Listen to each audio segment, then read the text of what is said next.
Hello everyone.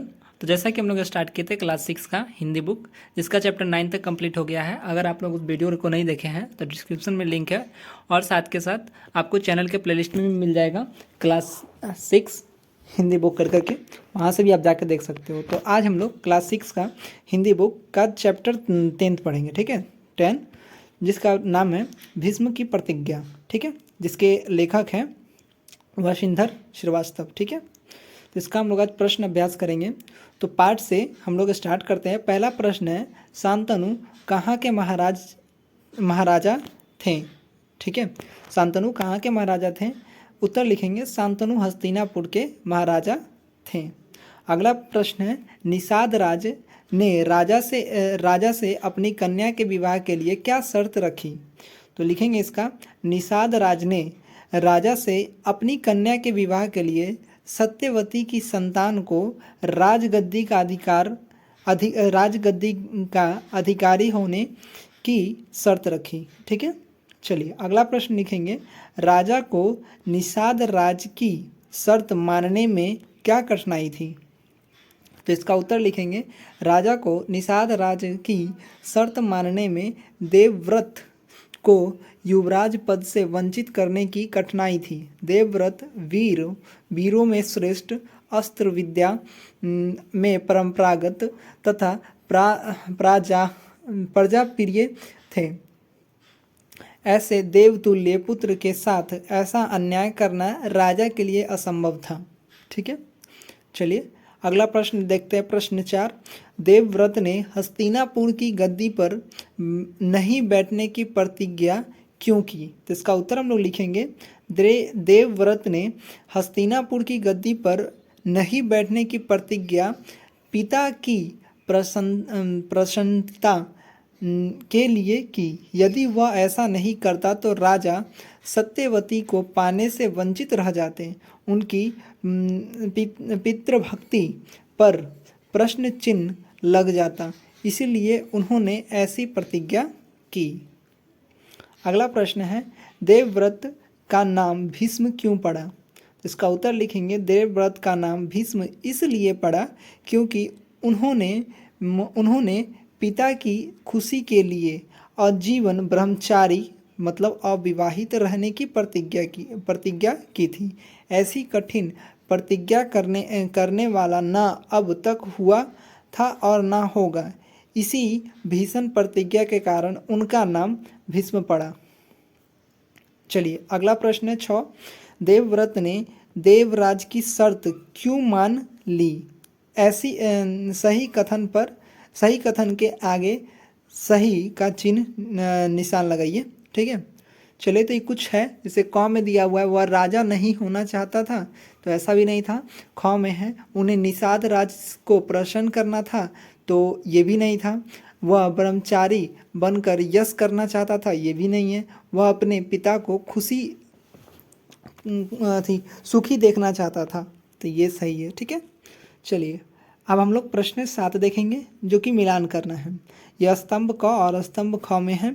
जैसे दिया हुआ, शांतनु निषादों के राजा, उसके अंदर भीष्म दास राज की पुत्री, ये जैसे आपके बुक में दिया गया है वो है। अब हम लोग इसका उत्तर देखते हैं। तो शांतनु जो है हस्तिनापुर के सम्राट हैं, ठीक है। उसके अंदर भीष्म जो है हस्तिनापुर का युवराज है। दासराज जो है निषादों के राजा हैं, और सत्यवती क्या है? तो दासराज की पुत्री है, ठीक है। तो इस प्रकार से हम लोग का प्रश्न 7 तक हुआ। अब हम लोग आगे देखते हैं, पाठ से आगे रहेगा। प्रश्न 1, अगर आप भीष्म की जगह होते तो क्या करते? तो हम लोग इसका उत्तर लिखेंगे, अगर मैं भीष्म की जगह होता तो वैसा ही करता जैसा भीष्म ने किया, क्योंकि पुत्र का कर्तव्य पिता को प्रसन्न रखना होता है। शास्त्र ने भी पितृदेवो भव की बात कहकर इस बात की पुष्टि की है, ठीक है। प्रश्न 2 में देखेंगे, इस एकाकी का कौन सा पात्र आपको अच्छा लगा और क्यों? ठीक है, इसका उत्तर लिखेंगे, इस एकांकी का पात्र देवव्रत हमें अच्छा लगा क्योंकि उन्होंने पिता की प्रसन्नता के लिए अपने सुख का त्याग कर दिया और आजीवन अविवाहित रहने का संकल्प लिया। ऐसा त्याग कोई युग पुरुष ही कर पाता, इसीलिए भीष्म ही अच्छा लगा। ठीक है। प्रश्न 3 देखेंगे, हस्तिनापुर को वर्तमान में क्या कहा जाता है? तो उत्तर इसका लिखेंगे, हस्तिनापुर को वर्तमान में दिल्ली कहा जाता है। ठीक है। प्रश्न 4 है, दासराज की शर्त उचित थी तो क्यों अथवा अनुचित तो क्यों? ठीक है, मतलब दासराज की जो शर्त थी वो उचित है या अनुचित है उसको बतलाना है। इसका हम लोग उत्तर लिखेंगे, दासराज की शर्त उचित थी क्योंकि कोई भी बाप अपनी पुत्री को उसके हाथ नहीं सौंपेगा जहां असुरक्षा की संभावना बनी रहती है। सम्राट शांतनु बूढ़ा हो चुके थे। हस्तिनापुर का युवराज महान, शक्तिशाली, सर्वगुण संपन्न देवव्रत थे। ऐसी स्थिति में सत्यवती के पुत्र को राजगद्दी का अधिकारी होना असंभव था। इसलिए दासराज ने राजा के समक्ष ऐसी शर्त रखी। ठीक है। चलिए व्याकरण हम लोग देख लेते हैं। व्याकरण में क्या कर रहा है, वाक्य प्रयोग द्वारा अंतर बताएं, मतलब अंतर बताना है। जैसे ये जो आपके वाक्य में दिया हुआ, इसे कुल दिया हुआ है और कुल के बारे में कुछ लिखना है और इस सब का अंतर बताना है। जैसे कुल देखिए, कहर्षुकर कदर्गुकर, ठीक है, कुल। तो इसका लिखेंगे दशरथ को रघुकुल भूषण कहा गया। फिर कुल का लिख लेंगे, गंगा के कुल पर अनेक नगर बसे हुए हैं। अगला है सौभाग्य। मेरा सौभाग्य है कि आप इस आयोजन में शामिल हो गए। दुर्भाग्य अकेले नहीं आता। अस्त्र, भीम अस्त्र विद्या में परंपरागत थे। ठीक है।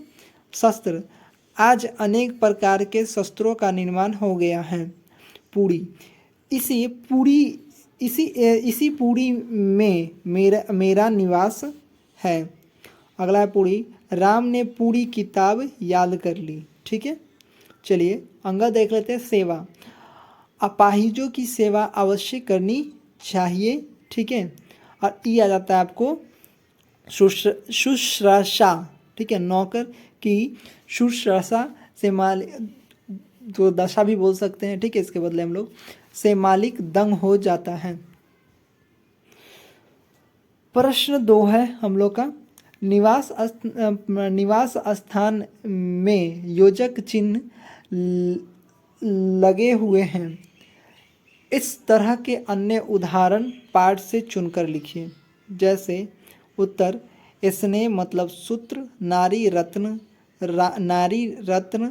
अस्त्र विद्या, सेवा हेतु, देवता तुल्य, साफ आदि शब्द हम लोग अपने बुक से लिए हैं। फिर उदाहरण के अनुसार लिखें। जैसे महाराज का हम लोग लिख सकते हैं युवराज, निषाद राज, दासराज। ठीक है। सत्यवती का रूपवती, गुणवती, धर्मवती। हस्तिनापुर का हम लोग लिख सकते हैं जनकपुर, फतेहपुर, कुसुमपुर। ठीक है। इसी प्रकार से द्वारपाल का हम लोग लिख सकते हैं लेखपाल, रोकरपाल या भंडारपाल। ठीक है। और भी हम लोग लिख सकते हैं जैसे रामचंद्र का कृष्ण चंद्र, हरिश्चंद्र, हेमचंद्र। ठीक है।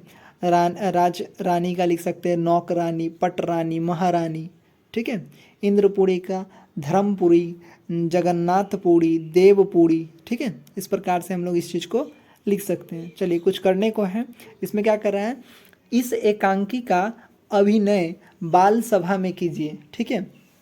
तो ये आप लोग कीजिएगा और कर करके हमको कमेंट कीजिएगा। ठीक है। अगला है, महाभारत के कुछ महारथियों के नाम पता कीजिए। चलिए आप लोग लिख करके बताइए तो कमेंट में कि महाभारत के कितने महारथी थे, या फिर नाम ही बताइए, 5 का बता दीजिए आप। ठीक है। चलिए अब हम लोग आगे बढ़ते हैं। तो हम लोग लिख सकते हैं भीष्म, अर्जुन, द्रोणाचार्य, भीष्म पितामह, कर्ण, दुर्योधन, दुशासन। ठीक है, आदि। तो आप लोग ये वीडियो को देखें। आप इसके लिए बहुत बहुत आप लोगों का धन्यवाद। तो हम लोग अब मिलेंगे चैप्टर 11 में। ठीक है। तो चलिए अगर वीडियो आप लोगों को अच्छा लगा है तो लाइक कीजिए, कमेंट कीजिए और अपने दोस्तों के साथ शेयर कीजिए, और साथ ही साथ आप लोग सब्सक्राइब कर लीजिए। इससे मोटिवेशन मिलता है जिससे कि और भी वीडियो बना सके। मोटिवेशन आना ज़रूरी है, ठीक है। चलिए तो थैंक यू।